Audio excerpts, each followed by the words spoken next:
अस्सलाम वालेकुम। आपने 9th क्लास में कुछ इस तरह की क्वेश्चंस पढ़ी हैं, like 2x plus 3 greater than 7 और 5x plus 4 less than 10 less और इक्वल टू 10। इस टाइप की क्वेश्चंस आपने 9th क्लास में पढ़ी हैं ऑलरेडी। तो अगर मैं इसी क्वेश्चन को थोड़ा इस तरह चेंज करूँ कि ये जो मेरे पास इनइक्वालिटी साइन है इसकी जगह मैं इक्वल का साइन डाल दूँ, तो ये एक इक्वेशन बन गई। इस इक्वेशन को सॉल्व कैसे किया जाएगा? 2x 7 minus 3 is equal to 4 and x की वैल्यू हमारे पास आ जाएगी 4/2 विच इज़ इक्वल टू 2। तो इस तरह हम ये जो अननोन या इसको वेरिएबल भी कहते हैं इसकी वैल्यू हम फाइंड आउट कर लेते थे। लेकिन अगर इस इक्वेशन को मैं इस तरह मॉडिफाई करूँ कि ये दोनों वेरिएबल मेरे पास एक ही साइड पे हों, 3 माइनस 7 इज़ इक्वल टू, यहाँ तो ज़ीरो आ गया, ठीक है जी, 2x plus 4 is equal to 0।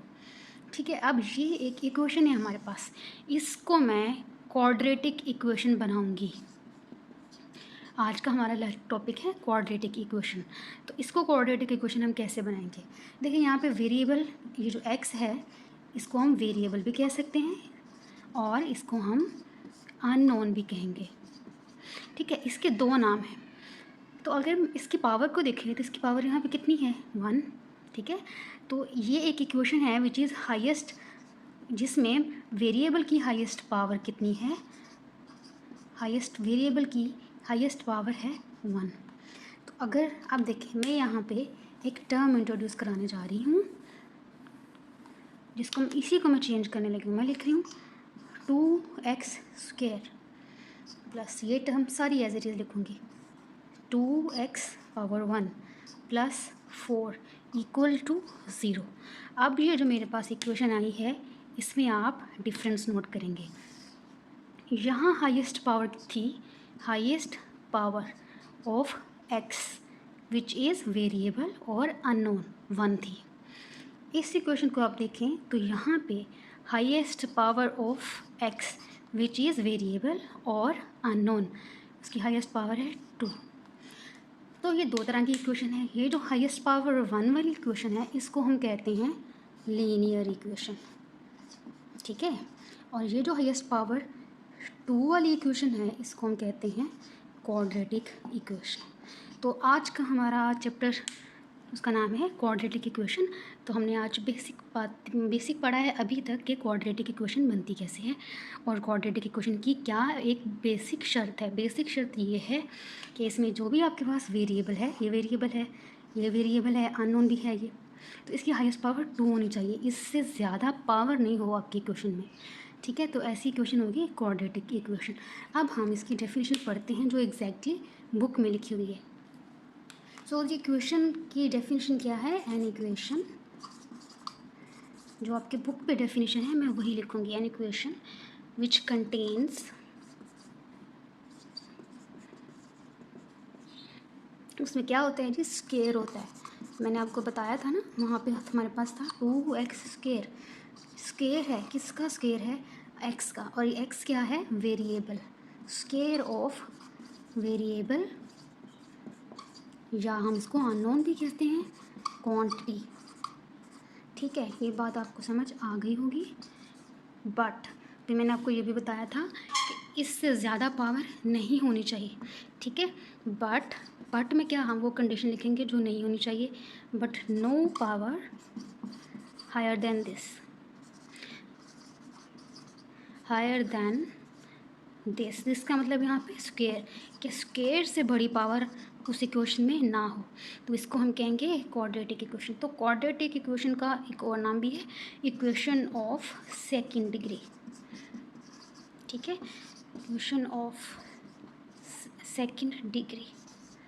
चलो जी, ये होगी हमारे पास क्वाड्रेटिक इक्वेशन क्या होती है, कैसे बनती है और इसकी डेफिनेशन क्या होती है।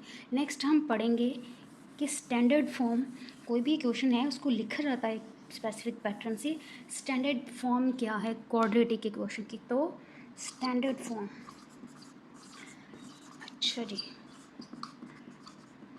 एक्स तो हम पढ़ चुके हैं ना, ये वेरिएबल होगा या अननोन होगा।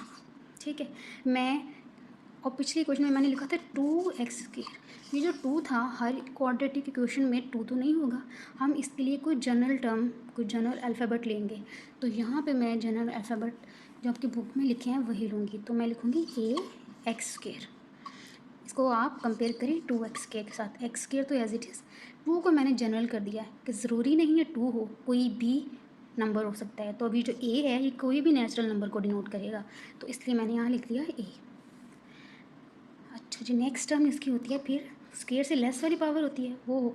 अब यहाँ भी कोई और नंबर होगा, उसको मैंने किसी और अल्फ़ाबेट बी से लिख दिया है। साथ आ गया एक्स की पावर होगी 1 प्लस यहाँ कोई भी और नंबर होगा उसको मैंने, लेकिन उसका वेरिएबल कोई नहीं होगा, इक्वल टू 0।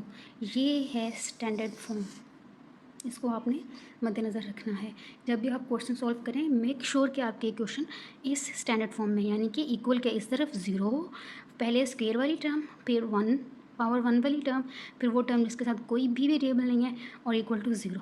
ठीक है, ये होगी स्टैंडर्ड फॉर्म।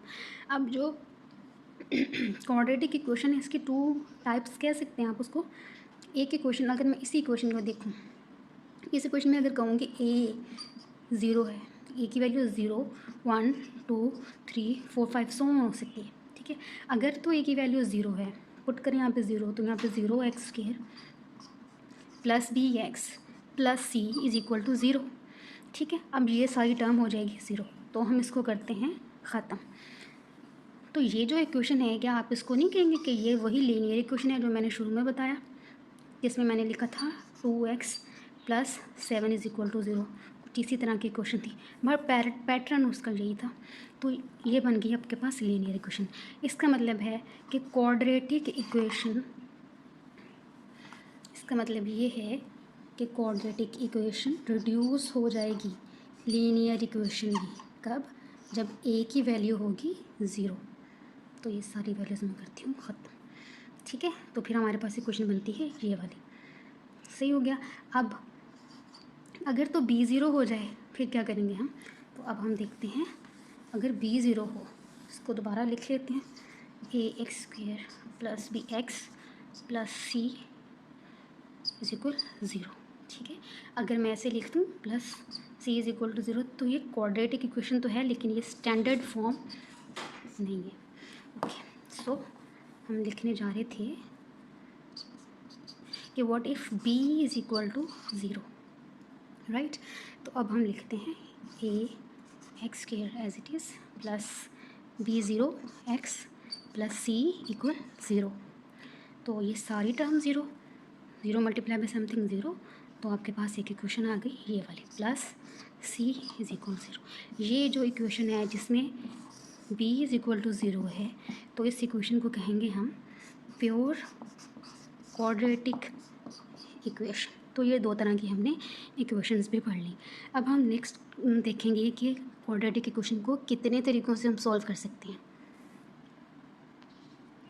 जी, तो अब सॉल्यूशन दो तरह के मेथड से हम इसको सॉल्व कर सकते हैं। फर्स्ट तो फैक्टराइजेशन है, जो आप पढ़ चुके हैं ऑलरेडी, आपने 8th क्लास में पढ़ी है, और दूसरा है कंप्लीटिंग स्क्वायर।